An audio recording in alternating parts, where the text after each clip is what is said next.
I thank you for your attendance.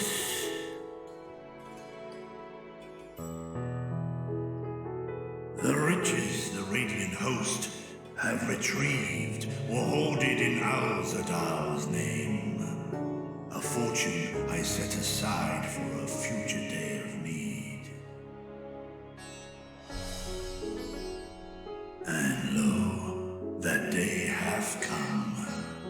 May it aid our wounded city in reclaiming its vibrancy and vigor. In better times, I would leave such a task to our capable Ahawan. God's rest his soul. Finding myself bereft of his counsel in the here and now, I will assume the responsibilities of mine office directly. Firstly, the treasure shall be sold for more convenient currency. Thence, invested into the trading port of Yedlamad. Our merchants must have their operations restored, their ships rebuilt. Commerce must flow once more. None were spared the tragedy of the final days. Of this, I am well aware. But an absence was created by the loss of Kalzal's consortium. And by filling it, we provide new means for our fishermen, our artisans, and others to bring their wares to distant markets.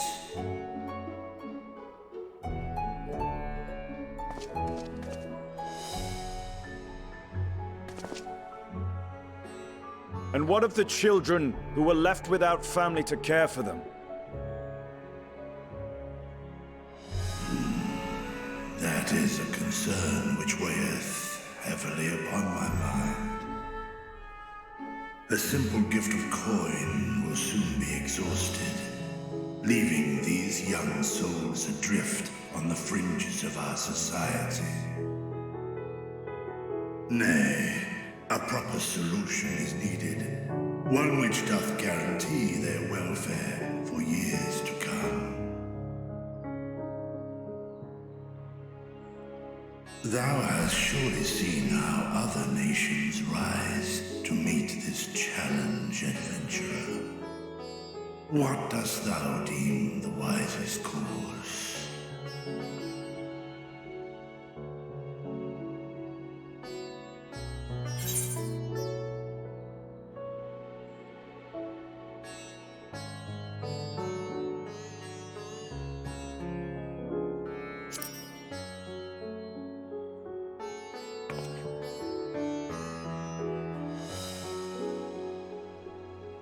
I see. We create a reliable source of revenue. Let us put this idea into practice. A contract shall be written, requiring all who receive of Al-Zadal's treasure to commit a portion of their future earnings towards the running of an orphanage.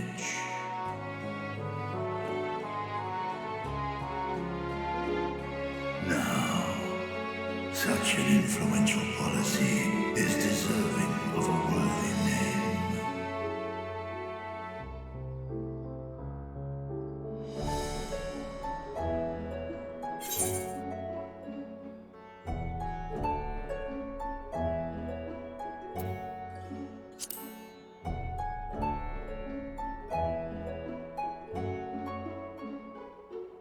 A successful merchant. I believe I see thy reasoning. Kalzal should be remembered, not as the blasphemy which terrorized Thavne, but as a hard-working and generous man who brought much wealth to our shores. Do any among you object to this proposition? Many here lost loved ones to the beasts. In that time of strife, any one of us could have broken. Any one of us may have been taken by despair. When I think of Kalzal, I feel no hatred. Only a stinging regret that we could not save him as well. Isn't that right, men?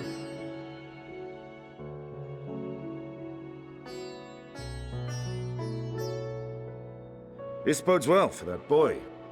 Murad, was it? Perhaps he can cut ties with that shady peddler.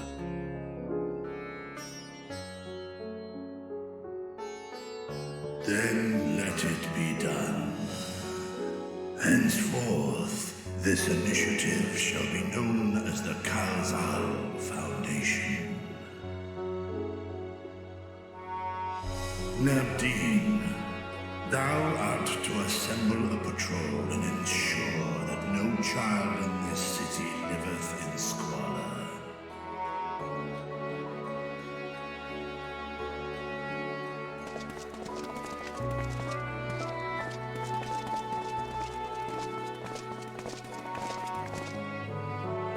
Clerks, see to the management of our funds and make haste.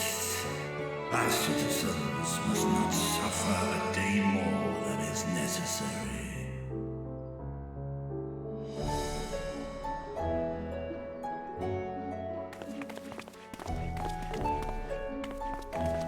Dragon and man, side by side in pursuit of a brighter morrow. Reminded of Ishgard.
Right, here we all are. You discovered something new. I took a closer look at that device. I was able to determine how it keeps the Void Gate sealed, but not how it might instead be employed to expand the opening. For that, I would need to reference the technique developed by Vritra's alchemists, no records of which appear to have survived the intervening years.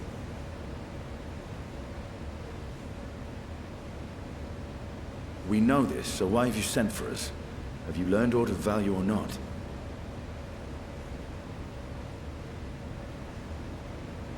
Patience, good sir. One must introduce the subject before launching into specifics.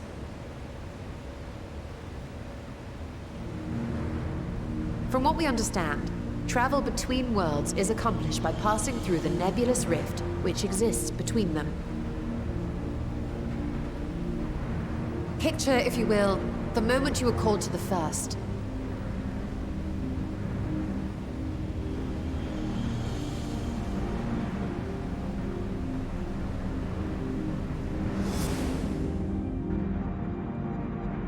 You touched a focus of some kind to help the Exarch pinpoint your location. His summoning spell then channeled the energies of the Crystal Tower to begin your journey to his world.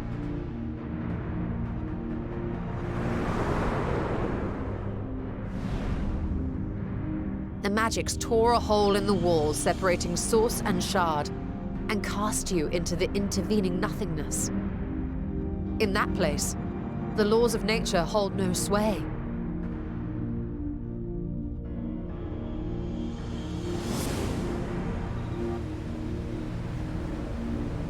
Yet even through this realm of temporal and spatial instability, you were borne safely to your destination in the First.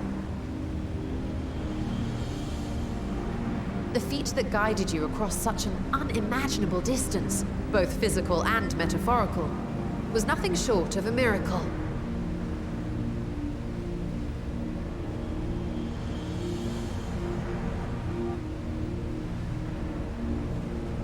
Then what of the many voids found in the source?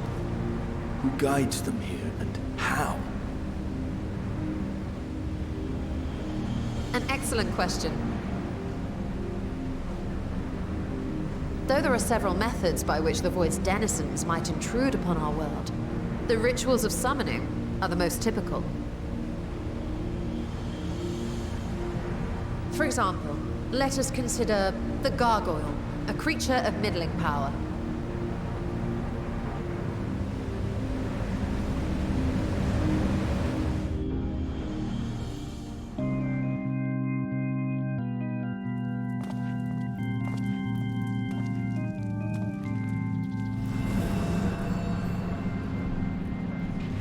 To call upon such an entity, the prospective summoner must force open a void gate.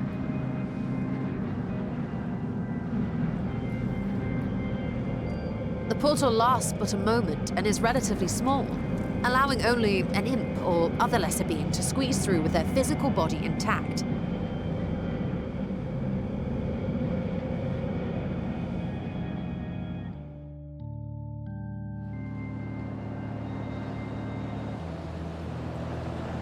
Our more powerful gargoyle, however, is too large for that. Creating a gate big enough for him would require vast amounts of energy, far beyond the reserves of any one mortal practitioner.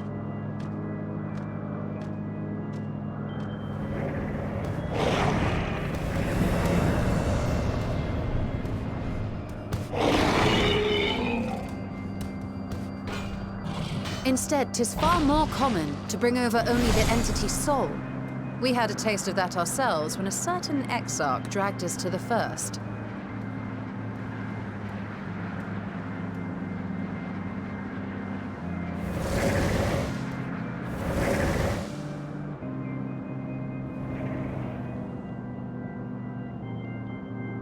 And just as our bodies remained in our world, the Void Sense physical form is left behind in the 13th.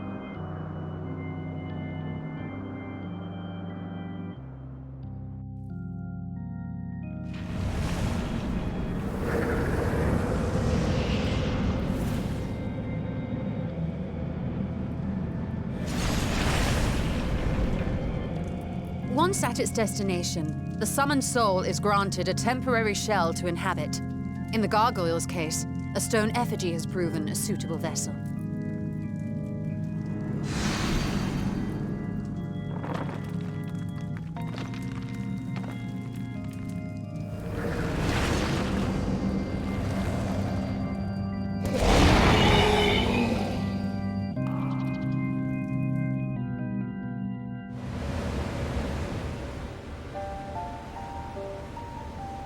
Wait. You said that Voidsent must be called here deliberately by someone in the source, reeled in like a fisherman with his catch. Exactly. For a being to navigate the chaos of the rift, with or without form, there must needs be a guiding agent on the other side.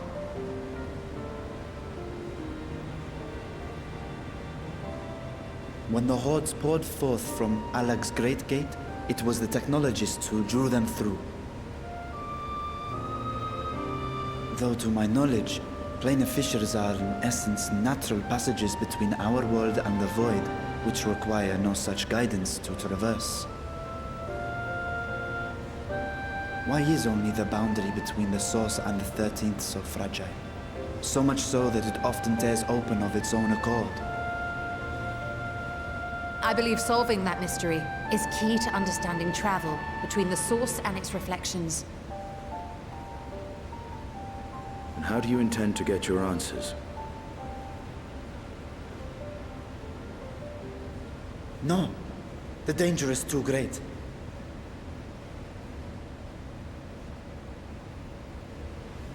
Perhaps. But what some call danger, others think of as adventure.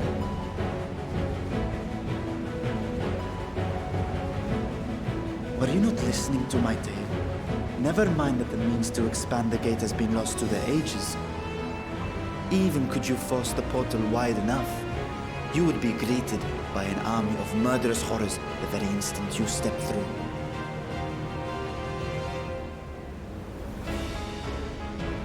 I assure you I was most attentive. And I agree that to go alone would be certain death. But if I were to bring along one who has already braved the 13th and humbled the cloud of darkness, well, I imagine my chances would be much improved.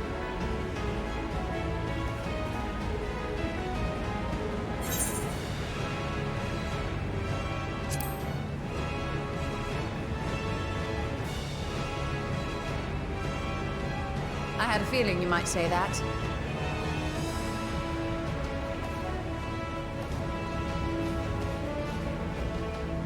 Once again, I put my life in your ever-reliable hands. That said, as much as I would like to march straight back to the Void Gate, there is the small matter of being unable to open it without the Satrap's personal authority.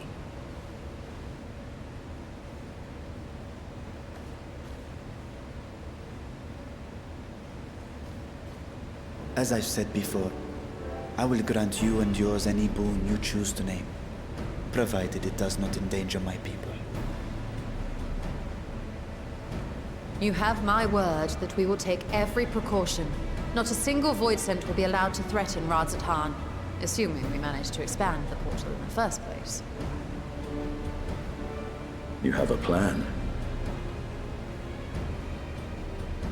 Actually, I had hoped you might help us with that. I presume the alchemists you retained supplied you with some explanation of their methodology.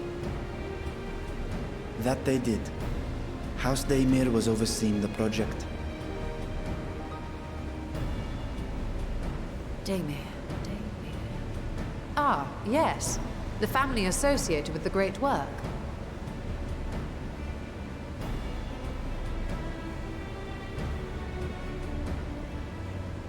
I did not fully comprehend the theory, but their research began with a Voidsent which had slipped through the fissure. After a thorough examination, they created an arcane simulacrum possessed of similar qualities. A man-made Voidsent, if you will. It was apparently indispensable in their efforts to enlarge the gate. A man-made Voidsent?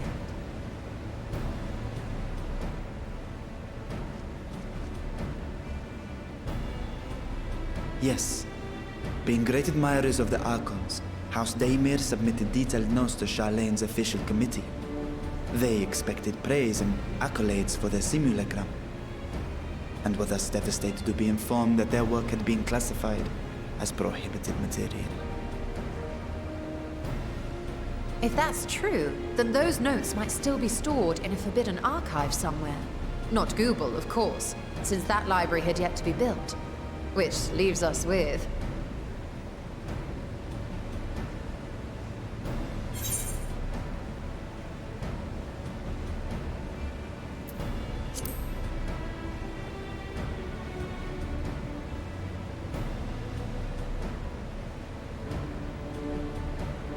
Indeed. Numenon's restricted stacks may very well hold a copy.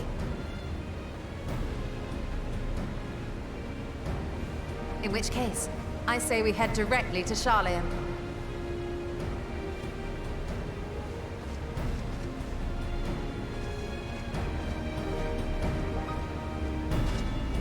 Unless you anticipate needing help to reach the high shelves. I see myself being of little use. Go on ahead. I still need to find Mirad and tell him about the Kalzal Foundation.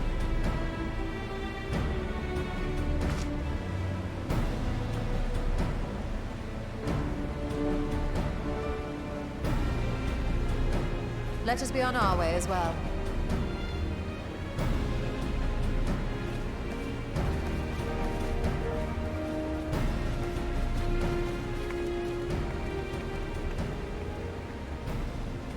They are resolved to venture into the void. Do I sit idly by?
House Damia's notes are to be found anywhere, it will be here.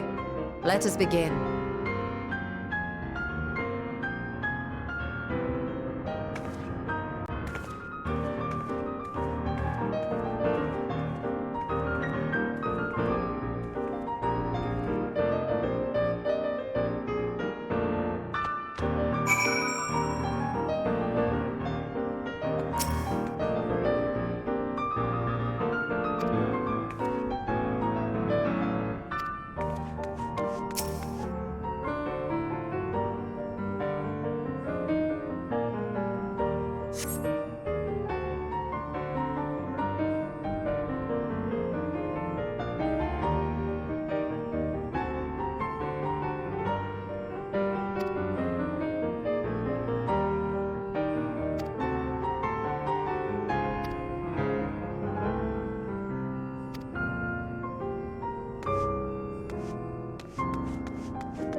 Yes, the ether signature is unmistakable.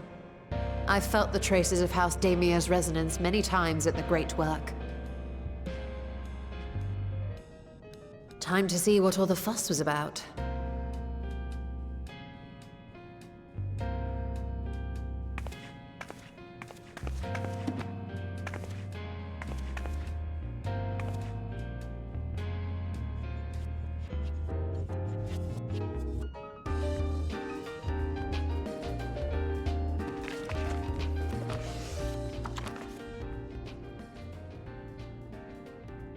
Among the ranks of the Voidsent, there exist entities with the power to call forth their brethren from beyond. The species known as Atomos, however, is uniquely prodigious in this regard. From its distended maw, it can expel an endless procession of void-born creatures, a talent which sorely tested the Radiant Host in its battles against these abominations.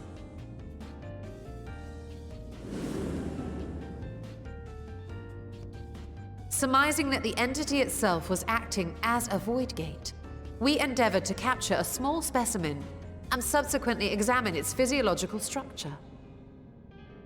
Our findings reveal that the Atomos had absorbed a planar fissure into its own flesh, which it could expand at will into a functioning gate.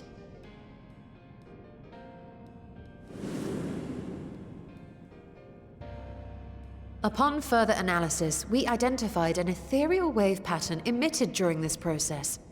A pattern we were able to emulate by passing crystal-stored ether through a specially designed prism. We proceeded to embed said prism into an arcane simulacrum, thus completing what we have dubbed our artificial atomos.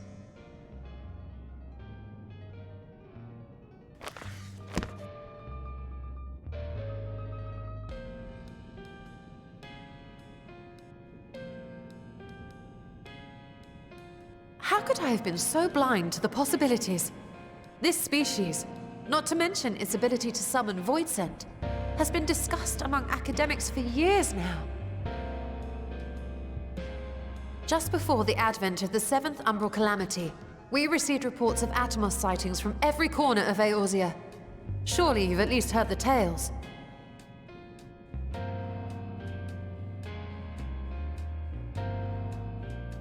And still, House Daemir went and built a mock Atomos of their very own.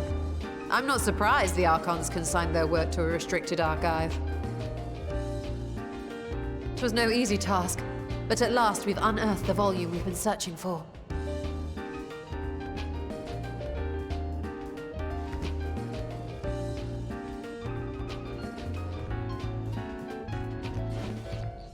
I'd be lying if I said I wasn't tempted to stay longer. See what other forbidden titles might be lurking on these shelves. Ah, but that would be abusing the very special privilege we've been granted now, wouldn't it? Better not.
The ruins alone were impressive enough, but I never dreamed such a treasure lay hidden in the depths of the bounty. It may have been helpful to know this device existed, Your Excellency. My apologies. The gate was a secret I shared with none but my closest advisors. I feared for what might happen should those with ill intentions learn of its existence.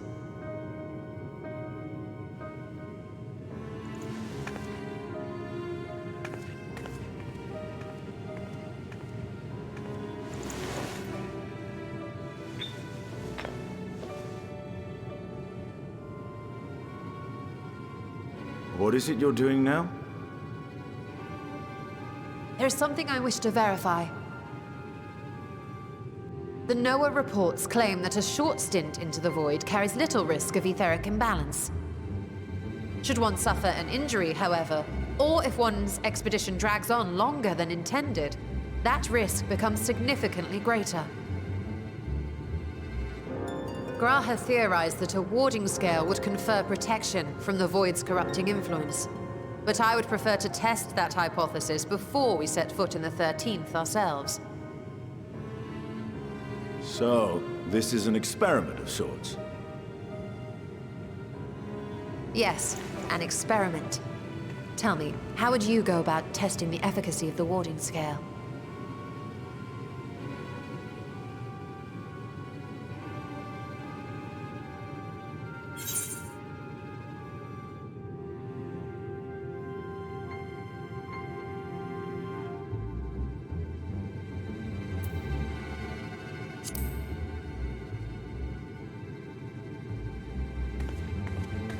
Very good. I see you've been paying attention. As Vritra sent his simulacrum, so too shall we rely on a familiar to bear the brunt of any unpleasant consequences.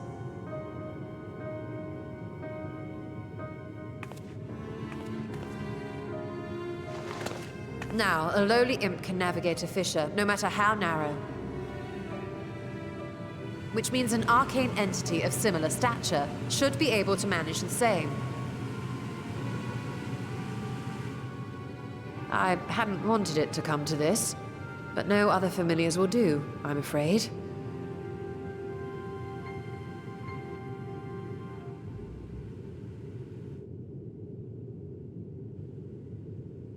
I mislike the sound of that. What manner of fiend does she mean to summon?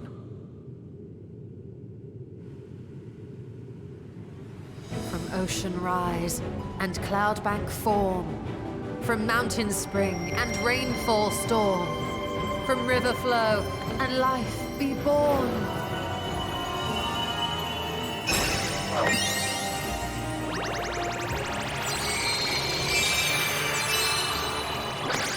Water, water, froth and foam!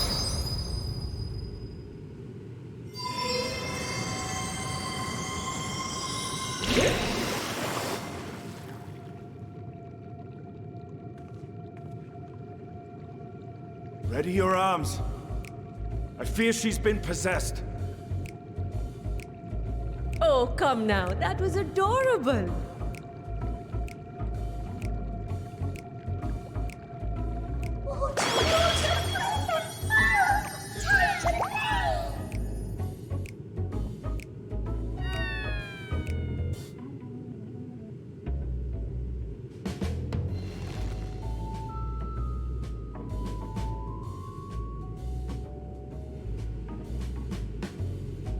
Though not my first choice. These familiars I conceived of as a child have the best chance of fitting through the gate. I only wish my younger self had considered a more dignified ending to the creation ritual.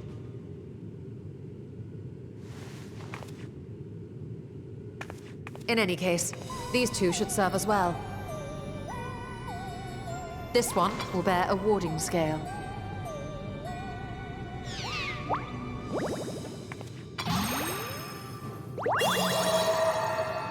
And when they return from the 13th, we can observe how the talisman, or absence thereof, has affected the progress of the Void's corruption. If I could impose upon you to open the gate, Your Excellency? Ah, yes, of course. We should also be wary of void scent slipping through while we conduct our experiment. Estinian, you are to keep Nadana safe from harm. As you say. You had best be on your guard as well.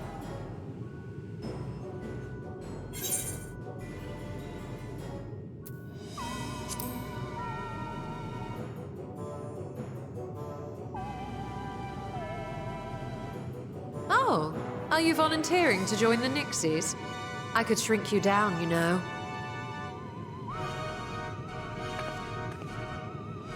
Let us begin, shall we?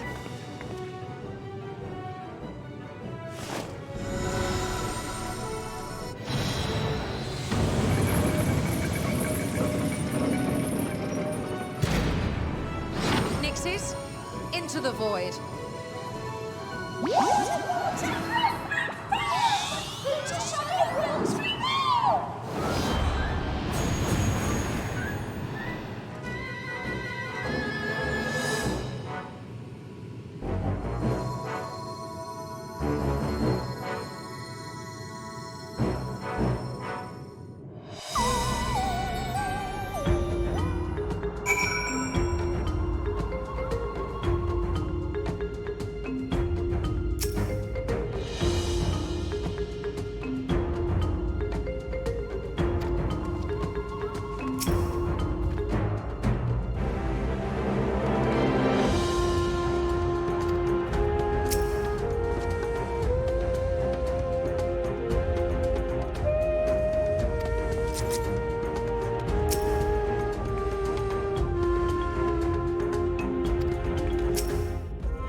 I think we've waited long enough.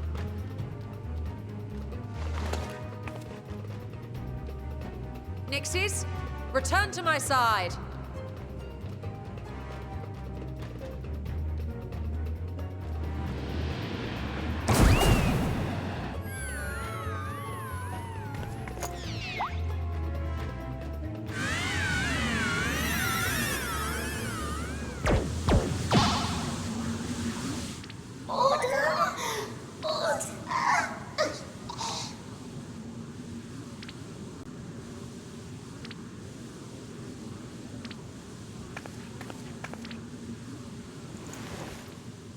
Thank you, little one. You did well.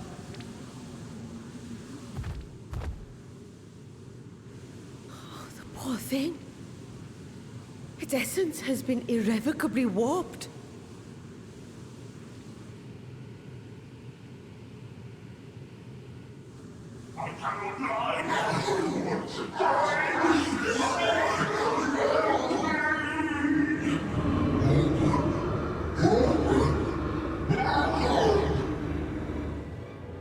We're out of time! I must reseal the Void Gate.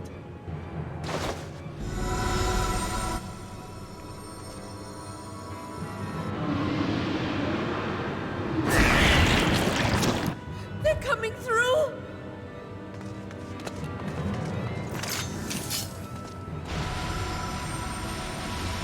In the name of Alzadal III, I bar this door unto the Void!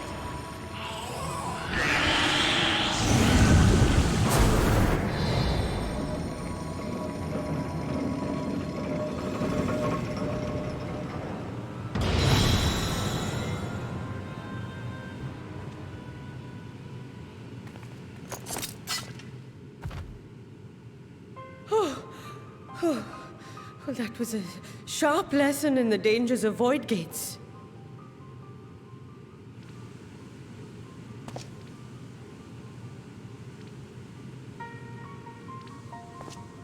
And what of our experiment?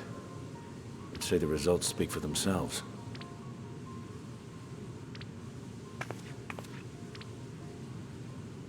The unprotected Nixie has suffered extensive etheric corruption. As Nidana observed, it's well on its way to becoming a void scent. The one merged with the talisman, however, appears unaffected. I sense no changes to its equilibrium. Rest now, little ones.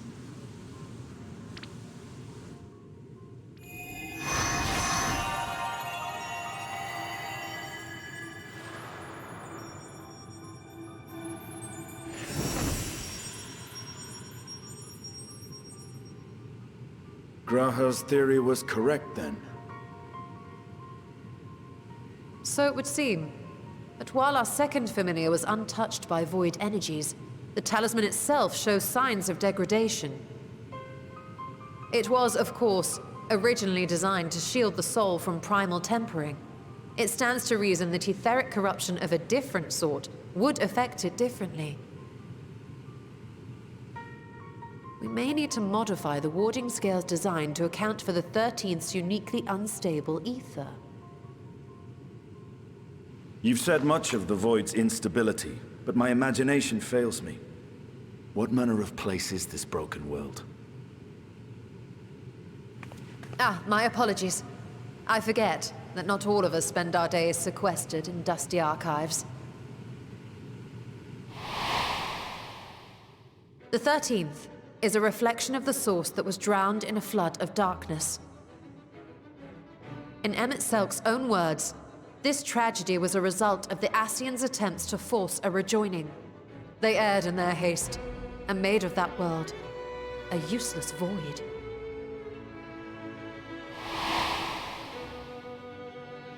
You remember Una Kalhai, the unusual child we met during our troubles with the Warring Triad. He explained the fate of the 13th thus. The champions of that ill-fated world used the stone known as Auracite to contain the power of primals.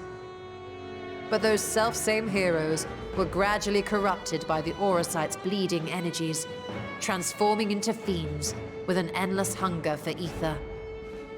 By the time anyone thought to oppose them, Light's strength had grown too feeble, and the balance of the 13th tipped into eternal darkness.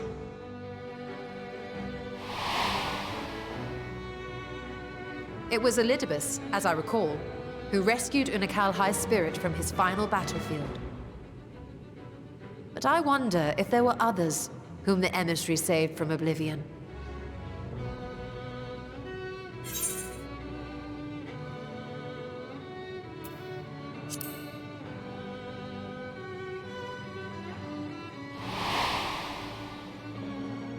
Silva, the adventurer who traveled with the Warriors of Light.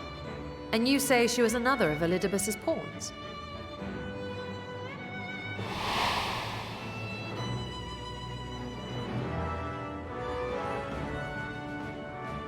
I see. So Cielo, or rather Silva, was beguiled by the same dreams of heroism as Unakalhai. And what of your own experience? Will you tell us of what you observed during Noah's expedition?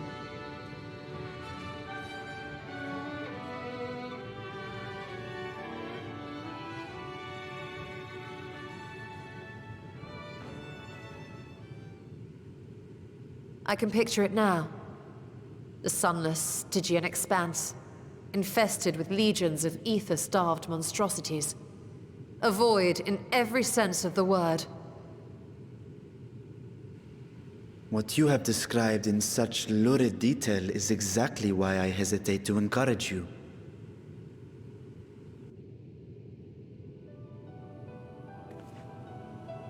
Worry not, great Vritra. Our journey into the 13th is but the first leg of a longer voyage. A voyage that shall lead us to other reflections, to new mysteries and discoveries. And I mean to be there every step of the way.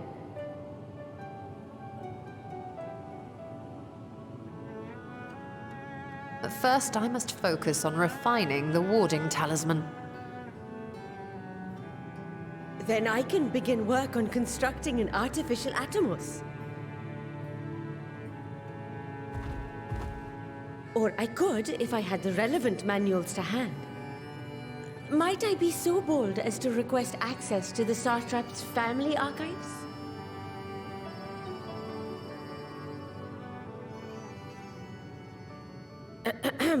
Your Excellency?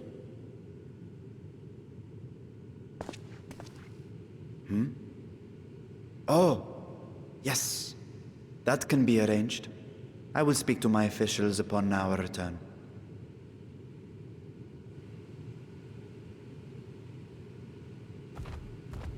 We will see you back in the city then.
Hey, Stola.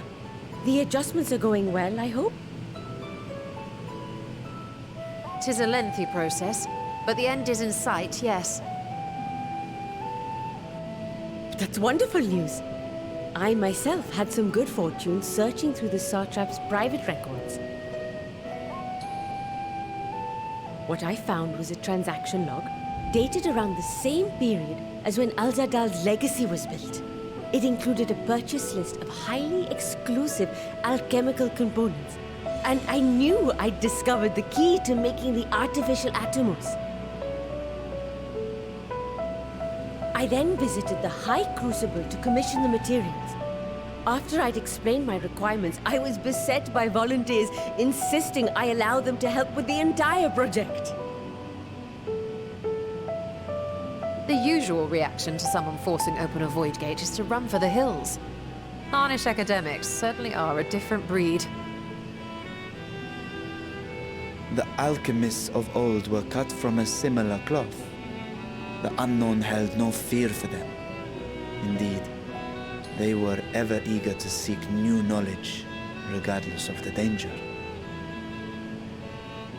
And were you not also fearless, heedless even, in your determination?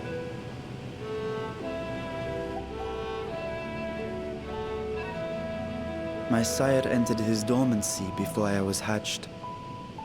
And so it was Ashdaya who kept my eggs safe and warm. It created a bond between us. Even long after I learned to fend for myself, I rarely strayed from her side. She was my guardian, my sister, my dear companion. And not a single day passes that I do not mourn her absence. No matter how deep the darkness, I would not surrender my search. I promised myself the time would come when we would once more take to the skies together. But I am satrap now. The Radiant Host is here to serve, Your Excellency. Nabdeen, what is this about? Sir Estinian told us of your predicament. For centuries you have protected Rads at Han, never showing your true self, hiding behind a curtain and living only in service to the people. Your dedication meant more to us than your deceit, and so did we accept you as our rightful ruler. After all that you have sacrificed for this nation, did you imagine we would begrudge you your heart's desire? We survived the final days. We are a strong and proud people. We, the Radiant Host, will keep Thavnair safe in your absence.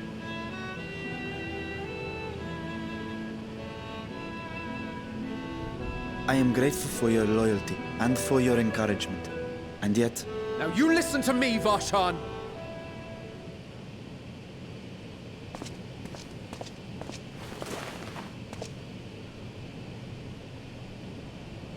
You are wearing that face, after all. As I have told you before, you are a little brother to us all.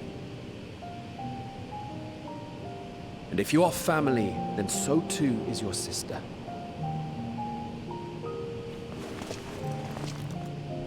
We are there for you if you need us. But do not ask us to sit by and watch while you abandon a sibling you have ached to rescue for millennia.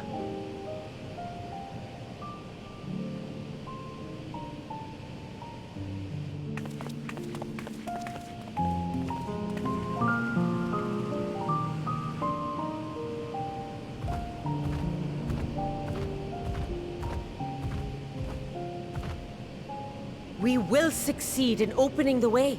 It is only a matter of time. All you need do is prepare to step through to the other side.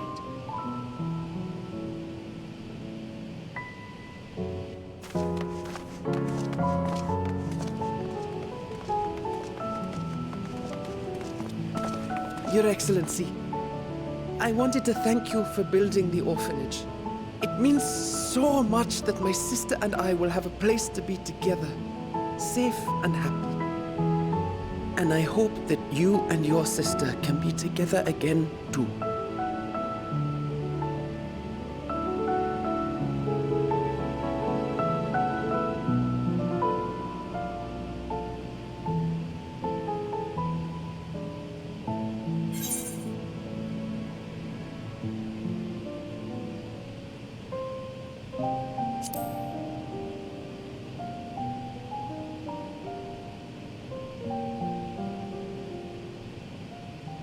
Take heart and protect them well. Such were the words I once said to you. And here I stand, failing to live up to them. If my heart is torn, I am fit to protect neither Ajdaya nor Radzadhan.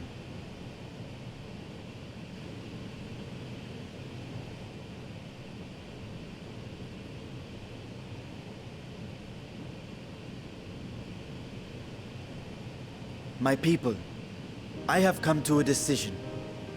Vashan will depart Thavne for a time. My dragon self will remain in the palace, but only to conduct the satrap's most essential duties. While I am focused on controlling this vessel, there may be matters that escape my attention. I rely on you, my trusted friends, to watch over one another until I return.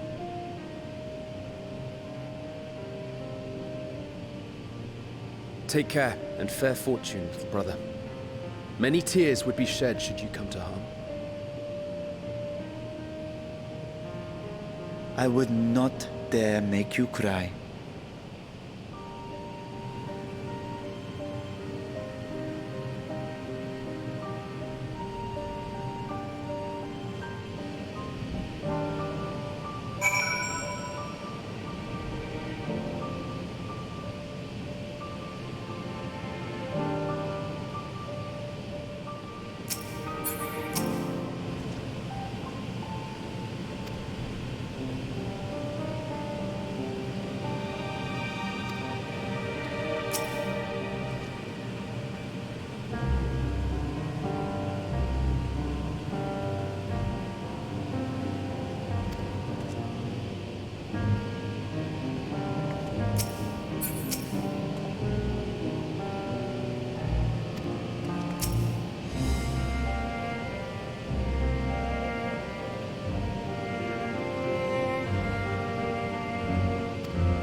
Mercedes.